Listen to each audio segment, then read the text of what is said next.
Is there a God? Stephen Hawking gives the definitive answer to the eternal question. Every great scientist in the century and a half since has been faced with this question, be it by personal restlessness or public demand. That is what Stephen Hawking does in his final book, Brief Answers to the Big Questions, a collection of 10 enormous questions Hawking was asked regularly throughout his life by men and women. Is there a God? If you want to discover unthinkable question like this, then please subscribe and press bell icon for future videos. For centuries, it was believed that disabled people lived under a curse that was inflicted by God. Well, I suppose it's possible that I've upset someone up there, but I prefer to think that everything can be explained another way, by the laws of nature. If you believe in science, like I do, you believe that there are certain laws that are always obeyed. If you like, you can say the laws are the work of God, but that is more a definition of God than a proof of his existence. I believe that the discovery of these laws has been humankind's greatest achievement, for it's these laws of nature, as we now call them, that will tell us whether we need a God to explain the universe at all. The laws of nature are a description of how things actually work in the past, present and future.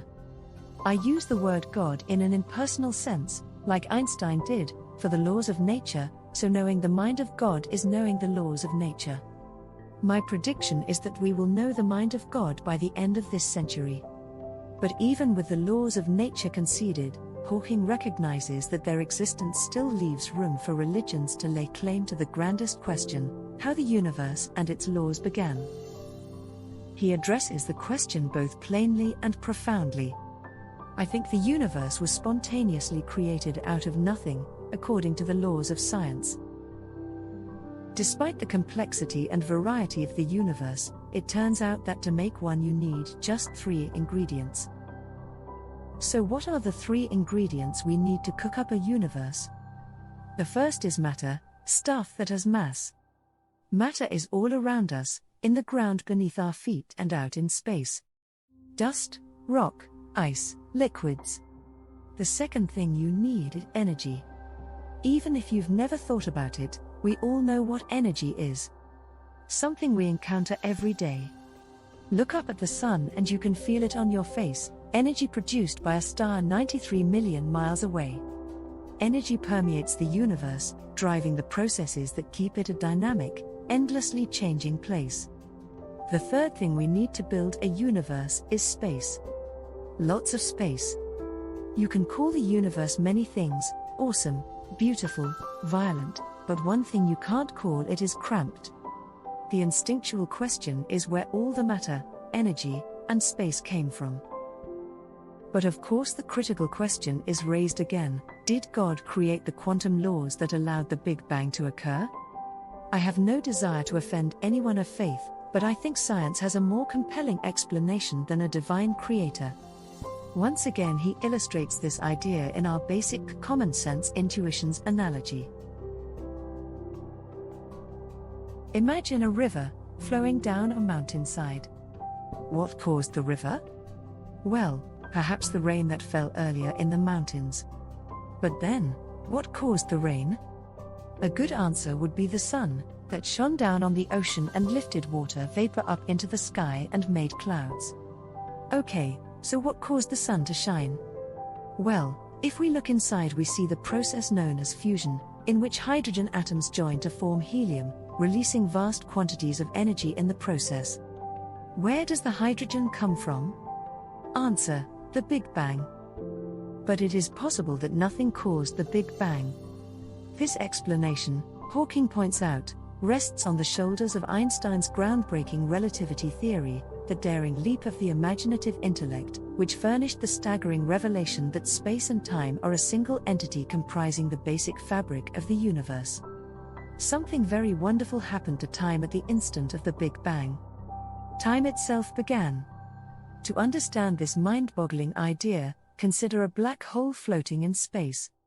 A typical black hole is a star so massive that it has collapsed in on itself. It's so massive that not even light can escape its gravity, which is why it's almost perfectly black.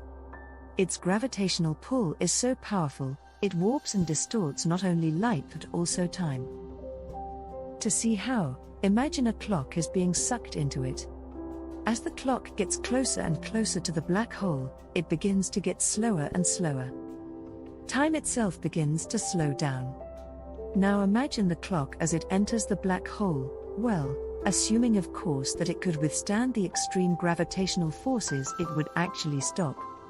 It stops not because it is broken, but because inside the black hole time itself doesn't exist. And that's exactly what happened at the start of the universe. As we travel back in time towards the moment of the Big Bang, the universe gets smaller and smaller and smaller, until it finally comes to a point where the whole universe is a space so small that it is in effect a single infinitesimally small, infinitesimally dense black hole. Hawking concludes with his most direct, personal answer to the universal question. It's my view that the simplest explanation is that there is no God.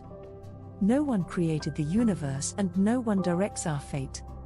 This leads me to a profound realization: there is probably no heaven and afterlife either. I think belief in an afterlife is just wishful thinking. There is no reliable evidence for it, and it flies in the face of everything we know in science. I think that when we die we return to dust. But there's a sense in which we live on, in our influence, and in our genes that we pass on to our children. We have this one life to appreciate the grand design of the universe, and for that I am extremely grateful. One day, I hope we will know the answers to all these questions.